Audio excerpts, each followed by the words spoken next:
할렐루야. 우리 하나님 앞에 경배하며 예배하며 오늘 예배를 온전히 하나님만 받으시는 예배 되어지도록 우리의 몸과 마음을 다시 한번 정돈하고 예배 가운데 집중하셨으면 좋겠습니다.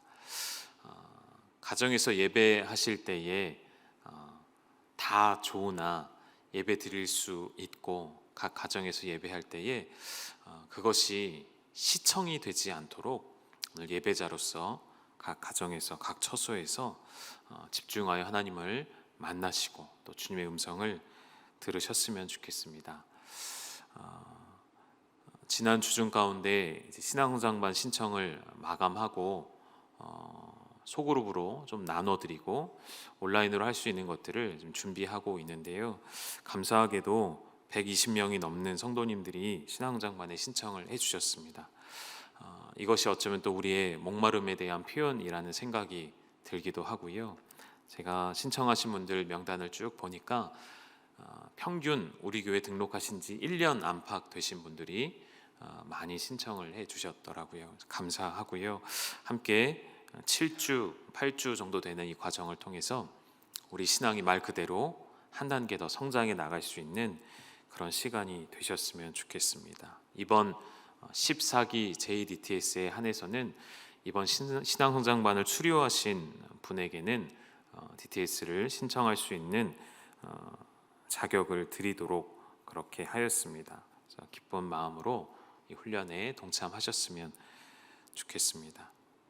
제가 알기로는 벌써 대구별로 주중반, 주일반 이렇게 카톡방이 만들어져서요. 그 안에서 이미 또 자기소개와 그런 내용들을 좀 공유하고 서로 소개하고 있는 시간들을 보고 있습니다. 저도 그 카톡방에 들어가서 함께 보고 있는데요. 서로 알아가는 기쁨이 있어서 또 감사한 것 같습니다. 또 한 가지 감사한 것은 제가 오늘 아침에 좀 기사를 좀 보았는데요. 가슴 따뜻한 훈훈한 이야기들이 있더라고요. 미국에서 있는 일이었지만 한 마트 직원이 지갑을 놓고 간 그 손님에게 지갑을 돌려주는데 그 거리가 몇 시간이나 걸리는 거리이고 그 직원이 교통수단으로 사용하는 것은 자전거밖에 없는데도 하루 일과를 마치고 밤새 달려가서 한밤중에 그 집에 찾아가 지갑을 돌려줬다는 이야기를 제가 들었습니다. 그리고 아무런 살해도 받지 않겠다 하며 또 몇 시간을 자전거 타고 돌아온 그런 따뜻한 이야기를 듣게 되었습니다. 그 일을 알게 된 거기 하와이였던 것 같아요. 그 일을 알게 된 그 주민들이 성금을 모아서 그 사람에게, 그 직원에게 자동차를 사주자, 이런 이제 그런 따뜻한 이야기가 있는 것을 보면서 그런 생각을 좀 해봤습니다. 지난 성탄절을 맞이해서 우리 교구장님들, 우리 목사님들이 여러분에게 성탄 롤케이크를 전달하셨죠. 그런 생각이 들었습니다. 우리 목사님들과 교구장님들이 얼마나 기쁨과 또 얼마나 또 감사한 마음으로 여러분에게 찾아갔을까. 성탄의 기쁜 소식을 함께 나누기를 원하지만 흩어져 있는 우리에게 이렇게라도 할 수 있는 것이 참 감사하다는 생각이 들었고, 또 한 번 이번 송구영신 예배를 앞두고 지금 사실 교회에 권사회가 나와 계십니다. 지금 식당에서 따로 소그룹이 예배를 드리고 계시는데 송구영신 예배 때 성찬을 하기 위해 준비해주고 계시거든요. 그래서 또 한 번 우리 교구장님들과 목자들과 교육자들이 여러분에게 개인 성찬기와 또 한 해 주시는 하나님의 말씀을 미리 뽑아서 넣어서 각 가정으로 전달해 드릴 예정입니다. 화면에 보시는 것처럼 이렇게 개인 성찬기와 말씀 카드 그리고 새해 기도 제목 카드가 동봉되어서 여러분 가정으로 전달될 것입니다. 우리 교구장님들과 목사님들의 수고에 감사드리고 받으시는 우리 성도님들은 또 기쁨으로 받아주셨으면 좋겠습니다. 혹여나 우리 교구장님들이나 목사님들 중에 개인적인 사정으로 인해 직접 전달이 어려운 그러한 가정들도 있습니다. 특수한 직책에 있는 경우들이 있거든요. 병원에서 근무하시던가 혹은 군인이시던가 혹은 여러 가지 상황으로 인해 그렇게 하지 못할 때에는 또 여러분이 직접 교회에 오셔서 수령회 가실 수도 있다는 것을 좀 참고해 주셔서 그렇게 받아주셨으면 좋겠습니다. 한 가지 더 당부드리는 것은 이 송구영신 예배 키트를 받으시면 개봉하지 마시고, 아직 개봉하지 마시고 말씀 카드 미리 보면 좀 김이 빠지잖아요. 그렇죠? 미리 보지 마시고 잘 보관해 두셨다가 그리고 성찬 키트는 냉장고에 잘 보관해 두셨다가 당일날 송구영신 예배 때 제가 오픈하시죠 라고 할 때 다 함께 오픈할 수 있도록 그렇게 협조해 주시면 감사하겠습니다. 그렇게 해주실 거죠? 네, 감사합니다. 지난 우리 성탄절에는 하나님의 크심을, 예수 그리스도의 왕되심을 우리가 함께 말씀을 통해 나누었습니다. 그렇다면 오늘은 한 해를 마무리하면서 우리의 자금을, 우리의 인생이 한 뼘 길이밖에 되지 않음을 이 다윗의 고백을 통해 같이 한번 확인해 보셨으면 좋겠습니다. 그런데 결국 그렇게 되더라고요. 이게 결론이자 시작하는 말씀인데요. 우리의 자금과 한계를 묵상하면 묵상할수록 더 느껴지는 것은 무엇이냐면 하나님의 크심, 하나님의 위대하심을 더 깨닫게 된다는 것입니다. 오늘 시편 39편의 말씀은 다윗의 고백이면서 앞에 있는 38편과 연결되어 있는 시편이라고 보시면 되겠습니다. 이 시편에는 두 가지의 배경으로 볼 수가 있는데요, 둘 다 가능할 수가 있습니다. 첫 번째 배경은 이렇게 보는 것입니다. 다윗이 하나님 앞에 징계를 받았고 그 징계를 인하여서 하나님 앞에 호소하며 자신의 죄를 돌이키는 모습. 다윗의 가장 기억에 남는 큰 죄악이 무엇이었습니까? 바로 밧세바의 사건이었던 것이죠. 또 하나의 배경이라고 볼 수 있는 것은 다윗이 병들어 임종을 눈앞에 두고 기록한 시편이 아니겠는가 하는 배경입니다. 그러니까 두 가지가 다 가능할 수는 있다는 것이고요. 혹자들은 두 번째, 다윗이 이제 노년이 되어 그의 인생을 돌아보는 시편이 아니겠는가라고 보기도 합니다. 우리 말씀을 좀 한번 보실까요? 시편 39편 1절의 말씀 우리 같이 읽도록 하겠습니다. 시작. 내가 말하기를 나의 행위를 조심하여 내 혀로 범죄하지 아니하리니 악인이 내 앞에 있을 때에 내가 내 입에 재갈을 먹이리라 하였도다. 다윗이 무슨 이야기를 하죠? 내 행위를 조심하고 내 혀로 범죄하지 않겠다라고 이야기를 하는데, 그런데 이 이야기가 어떤 이야기냐면 다음 구절 39편 2절의 말씀을 보면 이런 말도 합니다. 내가 잠잠하여 심지어 선한 말도 하지 않겠다라고 이야기를 합니다. 왜 이런 이야기를 할까요? 내가 행위를 조심하는 것, 내 혀로 범죄하지 않는 것, 마땅히 해야 할 일입니다. 마땅히 조심해야 할 일이죠. 그런데 다윗은 거기서 그치지 아니하고 내가 선한 말도 하지 않겠다라는 이런 이해할 수 없는 고백을 하고 있는 것이죠. 무슨 상황일까요? 아무 이유 없이 그런 말을 하는 것이 아니라 이것은 우리가 계속 보아오셨던 야고보서의 말씀처럼 우리의 행위에 대하여, 우리의 말에 대하여 실수가 많기 때문에 말을 하지 않겠다는 것이 아니라, 그것이 아니라 다윗은 지금 어떠한 특별한 상황에서 내가 말을 하지 않겠다 결심하는 것입니다. 어디서 힌트를 얻을 수 있냐면 조금 전 보셨던 1절의 말씀에 보면 악인이 내 앞에 있을 때에입니다. 악인이 내 앞에 있을 때에 내 행위와 내 혀를 조심하여서 선한 말일지라도 하지 않아서 내가 범죄하지 않겠다는 것이죠. 다시 말하면 지금 내가 입을 열어 말을 하면 그것이 하나님께 범죄가 될 수 있는 그러한 상황이라는 것이죠.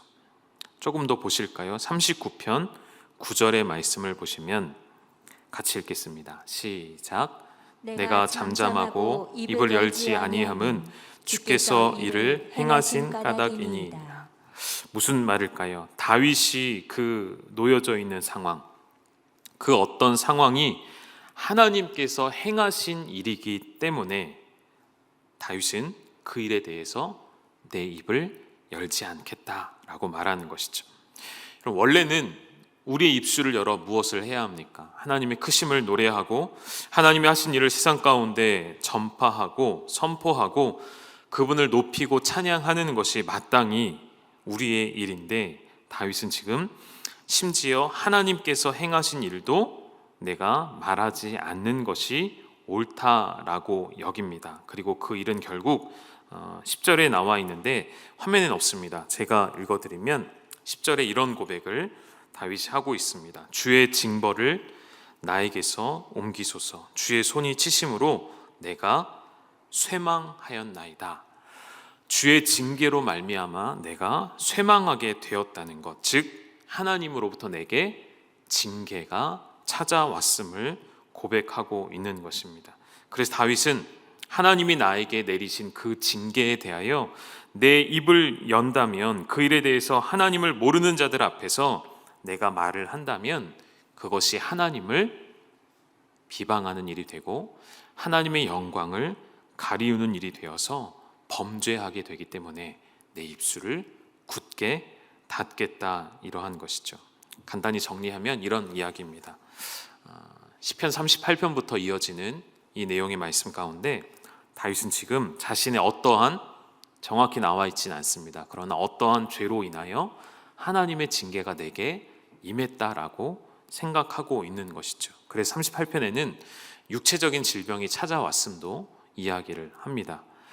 그리고 38편에 보면 사람들이 자신을 다 떠나갔다라는 표현까지 합니다. 그래서 그 징계가 어떤 종류인지 분명하진 않지만 심각한 상황이라는 것이죠. 자신의 인생을 돌아볼 만큼 심각한 상황 가운데 있음을 알게 되는 것이죠. 그러한 모습 가운데 있던 다윗이 그 징계로 말미암아, 그 죄로 말미암아 자신의 평생의 인생을 돌아보며 고백하는 말이 무엇이겠습니까? 인생의 헛됨을, 인생의 짧음을 고백하고 인정하고 있다는 것입니다. 우리 구조를 좀 살펴보면 더 정확하게 알 수가 있는데요. 우리 39편은 전반부와 후반부로 나누어집니다. 6절까지가 전반부로 볼 수가 있겠고요. 7절부터는 후반부로 볼 수가 있는데, 전반부에는 이런 이야기를 하는 겁니다. 한순간에 불과한 내 인생의 헛됨을, 내 인생의 나약함을. 여러분 인정하십니까? 우리 인생에 하프타임이 있다면 저는 그러한 것 같습니다. 우리 인생의 전반부를 나의 인생의 노력과 열심으로 살아왔지만 잠시 멈춰서 돌아보니 우리 인생이 얼마나 작고 연약하고 내가 노력하며 쌓아왔던 것들이 얼마나 헛된 것들인지를 깨닫게 되는 것이죠.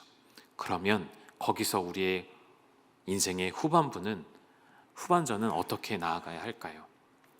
나의 뜻없는 노력과 나의 사라질 노력들과 하나님 없이도 살 수 있다는 나의 교만함을 회개하고 고백하며 하나님을 찾게 되어지는 것이 우리 인생의 후반부가 되어야 하는 것이죠. 우리 인생의 전반부와 후반부를 나누는 기점은 언제일까요? 그때는 바로 예수 그리스도를 만난 때입니다. 예수 그리스도를 인격적으로 만나셨다면 우리는 이미 인생의 후반부로 접어들었다는 것이죠. 다윗이 이런 고백을 하며 자신의 인생을 돌아볼 때에 충분히 다윗은 자신의 업적을 자랑할 만한 사람입니다. 충분히 자신이 행한 일들을 자랑할 만합니다. 자신이 쌓아올린 부귀 영화를, 명예를, 영토를 자랑할 만도 한데, 다윗은 그의 인생의 노년에 무엇을 하고 있는 것이죠? 자신의 인생의 본질을 통찰하면서 자신의 죄를 고백하고 있는 것입니다. 여러분, 그 위대한 왕, 그 믿음의 사람, 하나님 마음에 합당한 다윗도 그러한데에 우리가 우리 인생에 무엇을 자랑할 수 있겠습니까? 여러분, 지나온 1년 무엇을 자랑할 수 있으십니까?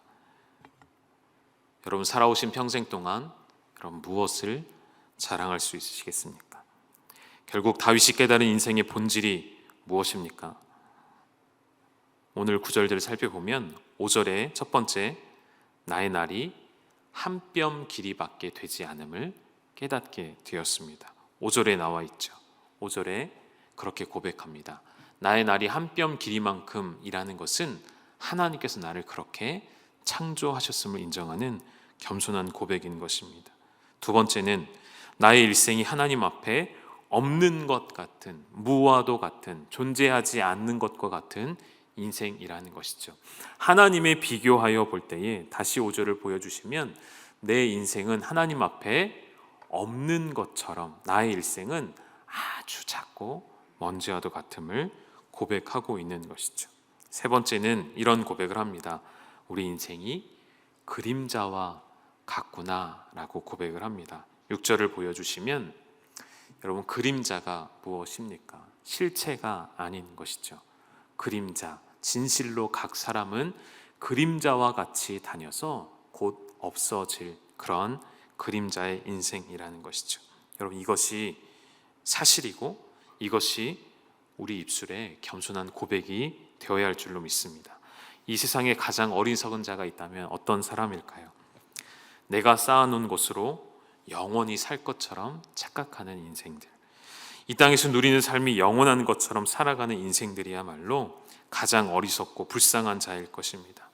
우리의 인생이 한 뼘 길이밖에 되지 않음을, 우리의 인생이 하나님 앞에서는 없는 것과 같음을, 그림자와 같은 인생임을 우리가 하나님 말씀 앞에 깨닫고 우리의 인생의 본질을 알고 겸손히 주님 앞에 엎드리는 저와 여러분 될 수 있기를 간절히 소망합니다. 이 말씀은 시편 39편만의 말씀이 아니라 성경 66권 전체가 하나님의 말씀이 우리에게 교훈하고 가르치는 것입니다. 그러하기에 하나님 앞에 우리는 오늘도 철저하게 겸손하게 머리 숙여 살아가는 것이 우리에게 필요한 자세인 것입니다.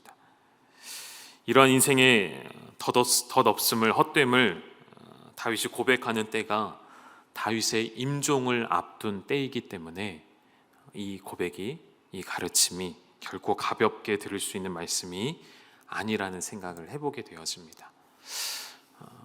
누군가가 인생의 마지막 시점에서 남기는 말들을 우리가 유언이라고 하죠.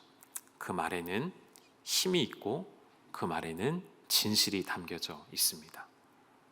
그 유언을 지켜내는 것이 또 남은 자들, 유언을 받은 자들의 몫인 것처럼 다윗이 인생의 임종을 앞둘 때 인생의 교훈을 우리에게 가르쳐 주었다면 이 말씀을 우리가 마음 가운데 새겨 듣는 그런 은혜가 있기를 간절히 소망합니다. 오늘 2020년의 마지막 주일입니다. 1년이 참 빠르게 지나갔죠. 올 한 해를 시작하면서 첫 주일을 하나님께 모여서 예배하고 또 신년 특세로 모여서 예배했던 때가 바로 엊그제 같고 얼마 안 된 것 같은데 벌써 1년이 다 지나갔다는 것을 생각할 때에 시간이 정말 빠르구나라는 생각을 해보게 됩니다. 여러분, 혹시 2020년을 시작할 때 우리가 어떤 말씀으로 시작했는지 기억나십니까? 전혀 기억이 안 나시죠? 어제 일도 기억이 안 나는데 어떻게 1년 일을 기억하겠냐라고 반문하시겠죠? 신년 특세와 함께 신년 특세를 먼저 하고 우리가 첫 주일을 맞았었거든요. 그래서 신년 특세 3일 동안 우리가 요나서 본문을 한 장씩 다루고 첫 주일에 요나서 4장을 이야기했었습니다. 이래도 기억 안 나십니까? 하나도 안 나세요? 큰일 났네요. 네. 그래서 그때 어떤 이야기를 했냐면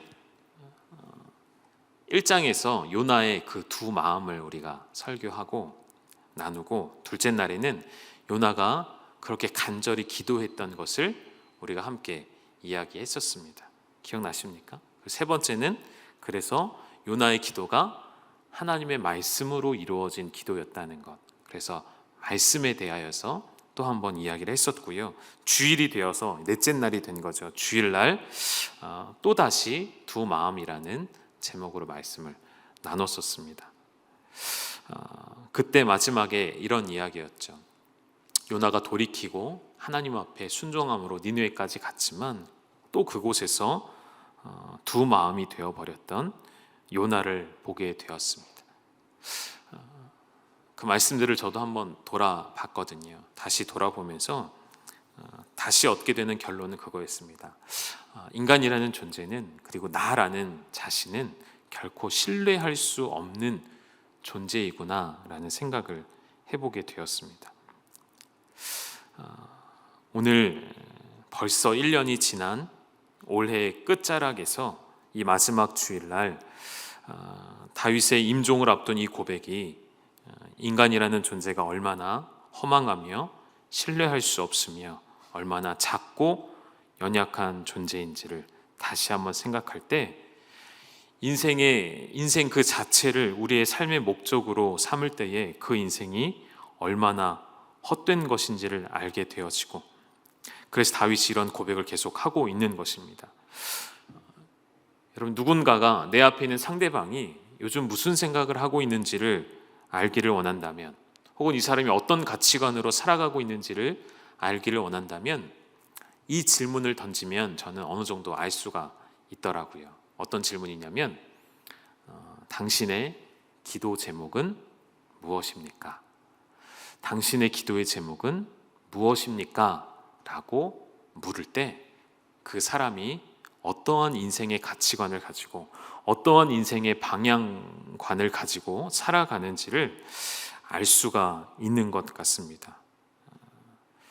이번에 신앙성장반을 시작하면서 각 대구별로 소그룹들이 온라인으로 모여져 있습니다. 자기소개를 하면서 그 안에 기도 제목을 나누도록 되어 있습니다. 그 기도 제목들이 아주 다양합니다.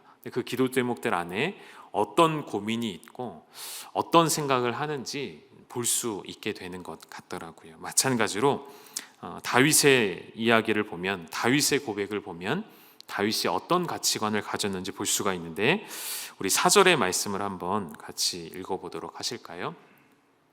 우리 4절의 말씀 화면에 없을 수도 있습니다. 제가 한번 읽어드릴게요. 여호와여, 나의 종말과 연한이 언제까지인지 알게 하사 내가 나의 연약함을 알게 하소서. 여호와여, 나의 종말과 연한이 언제까지인지 알게 하사 내가 나의 연약함을 알게 하소서. 이것이 다윗의 기도이고 다윗의 중심 고백인 것입니다.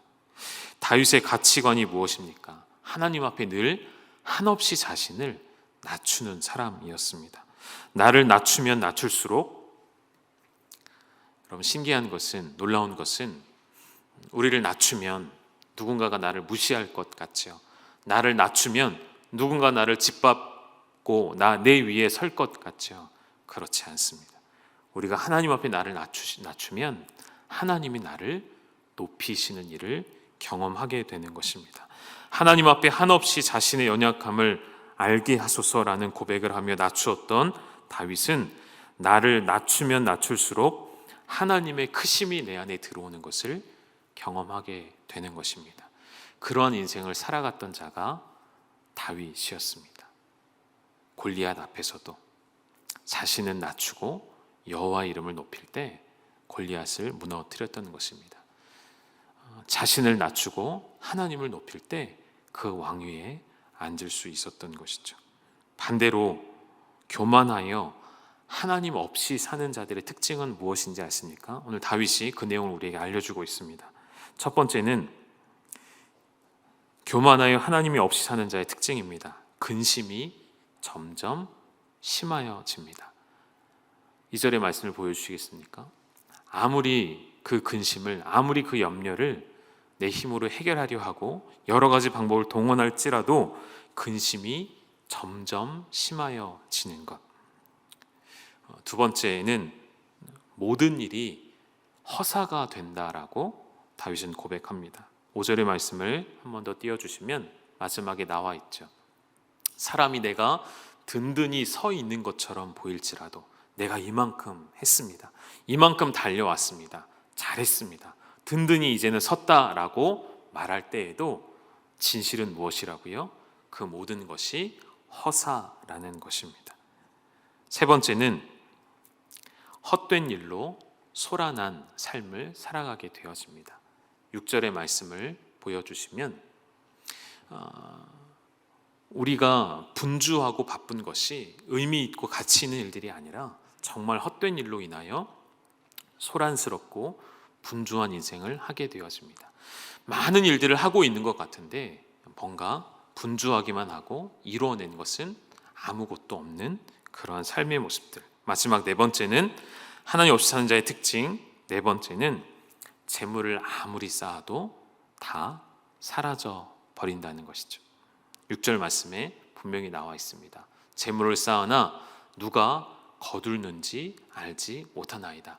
내가 열심히 분주하게 소란을 일으키며 쌓아온 내 재물들이 내 것이 아니게 된다는 것이죠. 이것이 어떤 사람의 특징이라고 말씀드렸죠? 교만하여 하나님 없이 사는 자들의 특징이라는 것입니다. 이 내용을 좀 반대로 생각해 본다면 여러분의 인생 가운데 혹 근심이 점점 심하여지고 모든 일이 헛된 것처럼 여겨지고 분주하고 바쁘지만 그 일들이 다 헛된 일들 때문이라는 것이고 재물을 아무리 쌓아도 내 손에 쥐어지는 것은 없고 다 흩어져 버린다면 그 이유가 무엇 때문일까요? 우리의 마음이 높아져 있고 우리의 마음이 교만하여 있기 때문은 아닐까? 내가 하나님 없이 사는 것은 아닐까? 여러분의 삶을 다윗처럼 돌아보실 수 있는 그런 은혜가 있기를 소망합니다. 결국 한 뼘 기려 같은 우리의 인생을 다윗은 연약하고 없고 허무하다라고 결론을 내리고 있는 것이죠. 오늘 계속해서 우리의 인생을 왜 이렇게 부정적으로 평가하고 왜 이렇게 허무하다라고 말씀드리냐면 결론은 이것 때문입니다. 우리의 인생은 작으나 하나님은 크시기 때문인 것이죠. 저를 한번 따라해 보시겠습니까? 우리의 인생은 작으나 하나님은 크시도다. 한 번 더 따라해 보시겠습니까? 우리 믿음은 작으나 하나님은 크시도다. 여러분, 우리의 믿음이 흔들릴 때가 언제입니까? 여러분의 믿음이 흔들리고 하나님으로부터 멀어질 때가 언제이십니까?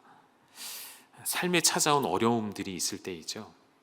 이런 코로나로 인하여 어려움을 가질 때에 우리의 삶이 혼란스러울 때에 우리는 때로는 하나님에 대한 어떤 확신, 하나님이 내 삶을 보살펴 주실 것이라는 믿음이 흔들릴 때가 있습니다. 우리의 믿음은 생활 가운데 여러 가지의 내 앞에 펼쳐진 도전들, 내 앞에 찾아온 고난들 속에 때로는 작고 연약해지는 것을 경험할 때가 있습니다. 바로 그때에, 지금 바로 이때에 우리가 기억해야 할 것, 그것이 무엇입니까? 우리가 믿고 의지하는 하나님은 그 사랑과 그 능력이 충만하시다는 것입니다. 그 하나님이 얼마나 크신지를 반드시 기억하셔야 합니다. 어두움 가운데 있는 우리에게 이 끝날 것처럼 보이지 않는 영원토록 지속될 것만 같은 이 어려운 때에 우리에게 소망을 주는 것은 여러분의 믿음이 아니라 바로 하나님의 크심이라는 것입니다. 내 작은 믿음이 아니라 하나님의 크심을 바라보는 것이 이 어두운 터널을 빠져나갈 유일한 방법이라는 것입니다. 다시 말하면 여러분의 창조주가 되시며 여러분의 구원자가 되시는 그 하나님의 크심이 중요한 것이지 하나님의 크심을 파악하고자 하는 우리의 지식과 우리의 작은 믿음이 중요하지 않다는 것입니다. 여러분, 우리의 믿음의 크기를 자랑하지 마시고 여러분 스스로의 믿음을 자랑하지 마시고 그 믿음의 대상과 방향을 다시 한번 점검하셔서 크시며 살아계시며 전능하신 하나님 앞에 합당한 삶으로 나아가는 저와 여러분 될 수 있기를 간절히 소망합니다. 저를 따라 3번만 더 고백하실까요? 인생은 작으나 하나님은 크시도다. 한 번 더요. 믿음은 작으나 하나님은 크시도다. 우리 마지막으로 한 가지 단어를 좀 살펴보고 말씀을 정리하려고 합니다. 창세기 7장에 가면 노아의 홍수 사건이 기록되어 있죠. 그리고 노아의 홍수 사건 가운데 이 구절에 단어 방주라고 쓰여진 이 단어가 히브리어로 보면 테바라고 읽게 되어지는 단어입니다. 그런데 똑같은 단어가 여러분 많이 들어보셔서 알 것 같습니다. 어디에도 쓰여졌냐면 출애굽기로 가면 출애굽기 2장 3절의 말씀에 상자라는 단어가 나옵니다. 갈대 상자. 아기 모세를 갈대 상자에 숨겨 떠나 보내었던 그 상자도 동일한 단어인 히브리어로 보면 테바라는 단어가 쓰여져 있습니다. 그러니까 테바라는 단어는 상자라는 뜻을 가지고 있습니다. 네모난 상자와 같은 것이죠. 방주의 모양도 상자와 같이 생겼다는 것을 우리가 유추해 볼 수 있는 것이죠. 그러한 상자와 방주, 이 테바라는 단어, 방주와 상자의 공통점이 여러분 무엇인지 아십니까? 무엇일 것 같습니까? 두 가지가 없는 것이죠. 첫 번째는 동력잔치가 없습니다. 두 번째는 조향장치가 없습니다. 동력은 앞으로 나아가는 힘이고 조향장치는 방향을 정하는 것이죠. 방주와 상자의 공통점. 동력과 조향장치가 없다는 것이 무슨 말이죠?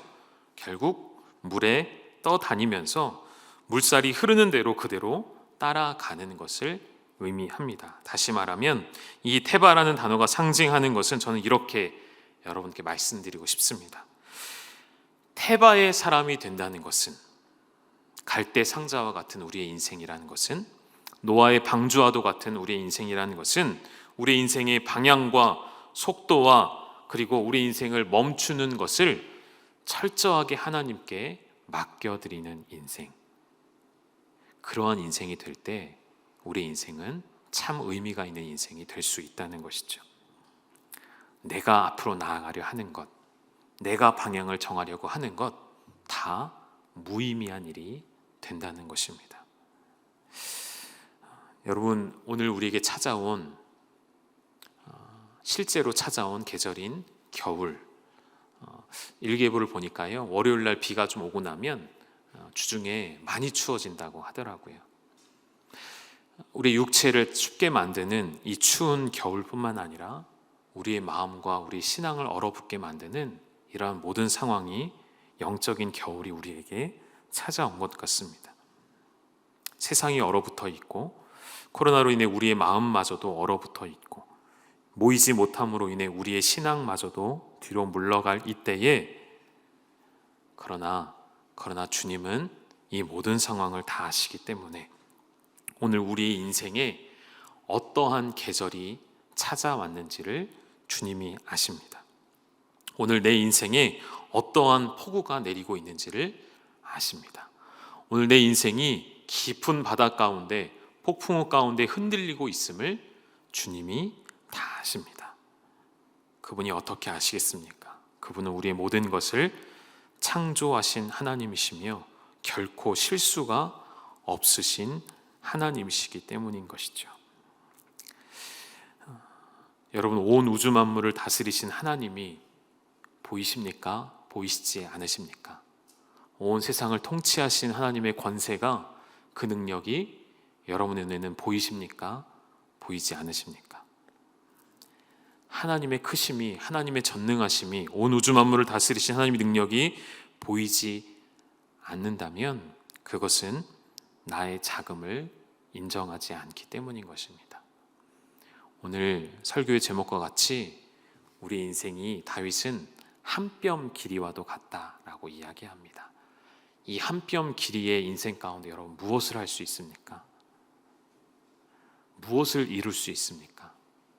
우리 인생이 자금을 인정할 때, 내 인생이 헛됨을 인정할 때에 비로소 그때에 하나님의 크심이 보인다는 것을 기억하셔서 오늘 나의 자금을 인정하고 올 한 해를 돌아볼 때 무기력한 나의 삶을 하나님 앞에 겸손히 인정하고 내 힘으로 내 능력으로는 앞으로 나아갈 수도 없고 방향마저도 정할 수 없는 그러한 작은 인생임을 인정할 때에 비로소 하나님의 크고 놀라우신 능력이 우리 안에 부어져서 내년 한 해도 우리가 하나님 앞에 하나님의 능력을 힘입어 달려갈 수 있는, 온전히 하나님께 나의 나아갈 길을, 나의 달려갈 길을 맡기고 나아가시는 저와 여러분 될 수 있기를 주님의 이름으로 축원합니다.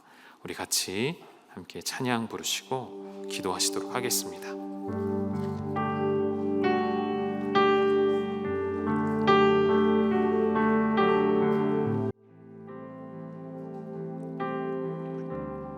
모든 것 아시는 주님, 모든 것 아시는 주님, 내 삶에 펼쳐진 계절도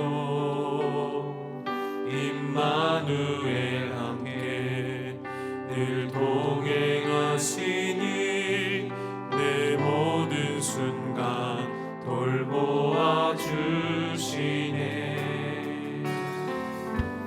모든 것 창조하신 주님, 파도를 잠잠케 하신 주, 실수가 없으신 진실한 하나님, 내 모든 순간 풍성케 하시네. 찬양해 우주 만물 다스리는 완전한 하나님, 내 선하신 목자. 찬양해 강력해 주 뜻 이루시는 위대한 하나님, 사랑의 인도자 예수. 우리 간주 한번 해주시고요, 우리 자리에서 일어나셔서 이 찬양 결단함으로, 이 찬양의 가사를 생각함으로 나의 인생의 자금을 아시고 나의 힘없음을 아시고 나의 고난을 아시고 내 영혼 가운데 찾아온 이 영적인 추운 겨울을 맞이한 나를 아신 주님 앞에 믿음의 고백으로 함께 고백하며 나아가시겠습니다. 모든 것 아시는 주님, 모든 것 아시는 주님, 내 삶에 펼쳐진 계절도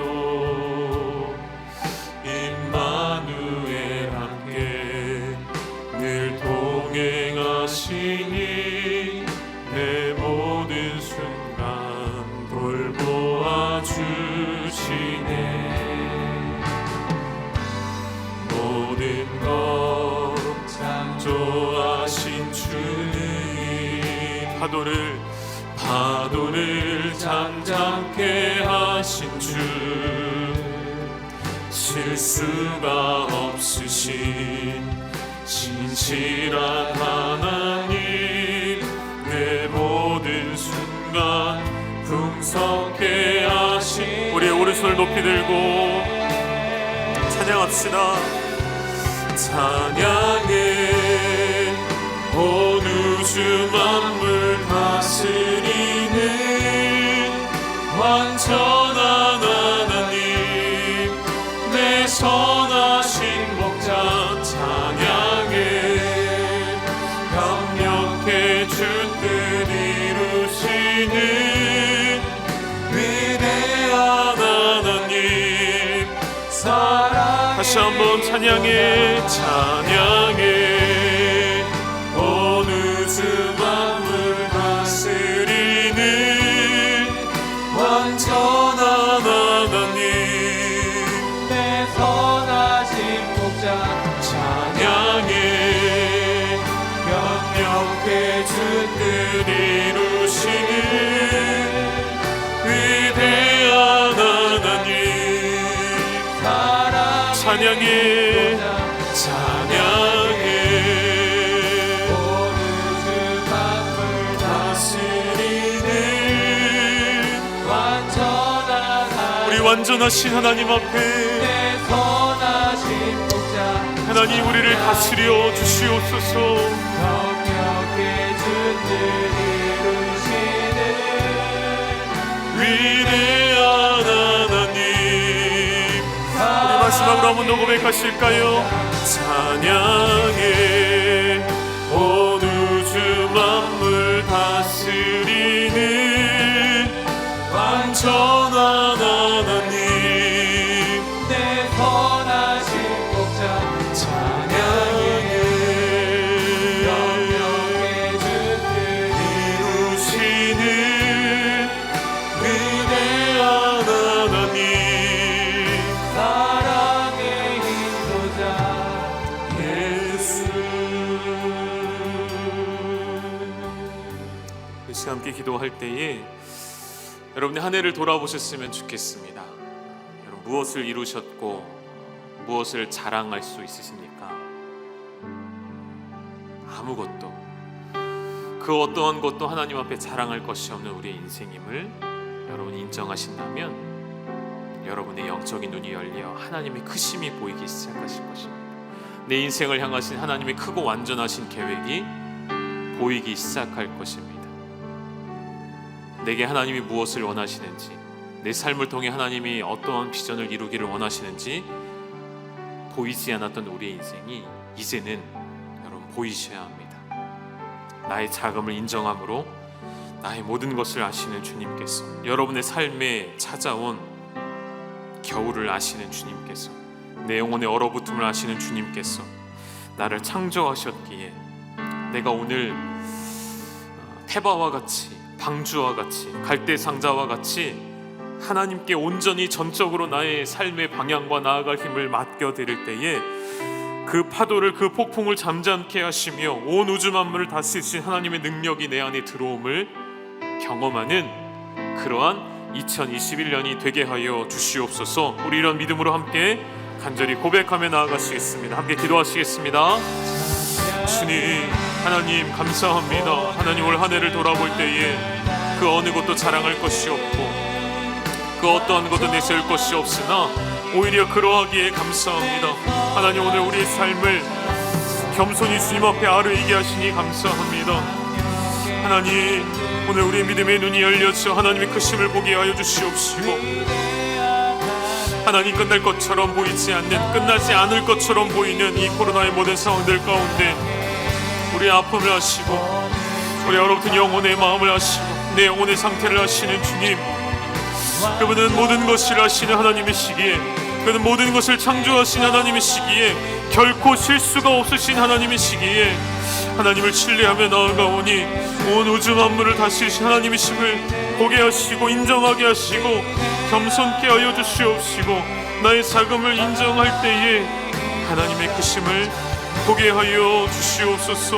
하나님 우리 사랑하는 열방의 모든 가족들 가운데 하나님을 보게 하시고 하나님을 알게 하시고 하나님 만나게 하시고 하나님의 그 크심을 내 삶 가운데 목도하게 하셔서 내 모든 순간을 돌아보아 주시는 임마누엘의 하나님을 경험케 하여 주시옵소서. 신실하신 하나님, 위대하신 하나님, 경배를 받아 주시옵소서.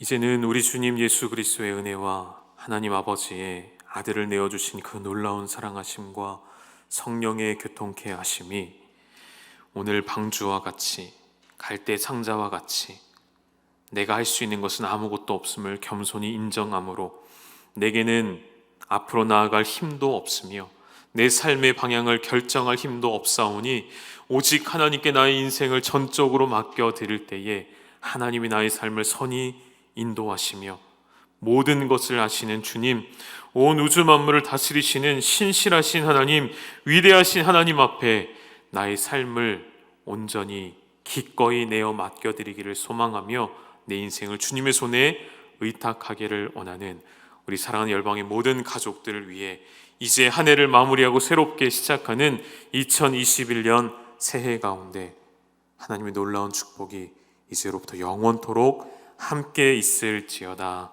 아멘.